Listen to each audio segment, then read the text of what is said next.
Иргэн танд булангаар ховор нэн ховор амьтны чагсаалтад ямар амьтан багтдаг, тэдгээрийг зөвшөөрлгүйгээр агнвал ямар хариуцлага оногдуулдаг талаарх мэдээллийг хүргье.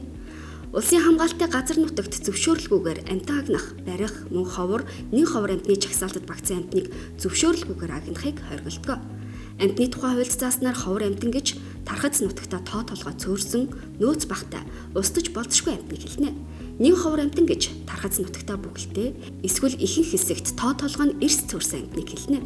Ховор амьтны чагсаалт, ховор амьтныг агнах, барих, зөвшөөрөл олгох журмыг засгийн газар баталдаг бол нэн ховорт тооцох амьтныг амьтны тухай хуулиар хуульчилсан байдаг. Нэн ховор амьтны чагсаалтад ордог амьтдаас дурдвал мазала баавга, хавтаа тэмээ, тахь, цоохор ирвэс, соргог бүхэн, монгол бүхэн, давжаа алаг даг, бор бүргэд зэрэг 30 гаруй амьтаа хамаарна. Харин ховор амьтны чагсаалтад аргал, янгэр, хар сүлд зэр, халуун бууг, зэгсний зэрлэг ха, хулан, говийн шил ус, ойн булаг, хадны суусар, хүрэн баавгай, соодан алаг дайха, алтан хойлог, зэрлэг гургуул, усны бух шувуу, дэгли, ёл, хонин тоодог, хархираа тогруу зэрэг шувууд багтдаг байна. Байгаль орчин аялал жуулчлалын сайдын 2020 оны 12 дугаар сарын 10-ны өдрийн Адров 677 тушаалын хавсралтаар нэн ховор, зарим элбэг ургамлын экологи эдийн засгийн үнэлгээг тогтоож өгсөн. Хууль бусаар ан агнах гэмт хэрэг үйлдсэн хүн уг үнэлгээг 2 дахин өсгөж, хохирлыг нөхөн төлөх үүрэг хүлээдэг. Тухайлбал соргог бүхэн нь Монгол Улсын улаан намд орсон нэн ховор амьтын эдийн засгийн үнэлгээ нь 2 сая төгрөг, байгаль цагуурын өөрчлөлтөөс шалтгаалаад тоо толгой нь цөөрч байгаа юм а. Хүтэр уулын тайган амьтан өтгөн ой уулын арын сүдэр оройн хад асахтай газарт илүү байршиж амьдардаг.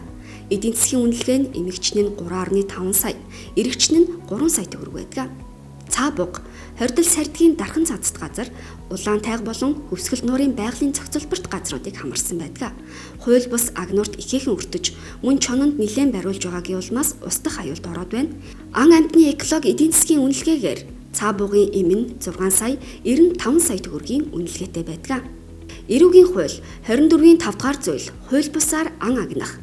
Улсын тусгай хамгаалттай газар нутагт зөвшөөрлгүйгээр амьтан агнсан, барьсан, эсвэл ховор амьтныг тусгай зөвшөөрлгүйгээр агнсан, барьсан, зориудаар тэжээж гаршуулсан, үржүүлсэн, тэдгээрийн гаралтай түүхийн эдийн зүйлийг хадгалсан, худалдсан, худалдан авсан, тээвэрлсэн, гадаад улсад гаргасан, ховор амьтны чихмэл, эд эрхтэн, тэдгээрийн гаралтай түүхийн эдийн цуглуулга хийсэн бол 5401-ээс 27000 нэгжтэй тэнцэх хэмжээний төгрөгөөр торгох, эсвэл 1 жилээс 5 жил хүртэл хугацаагаар зорчих эрхийг хязгаарлах, эсвэл 1 жилээс 5 жил хүртэл хугацаагаар хорих ял шийдэгнэ.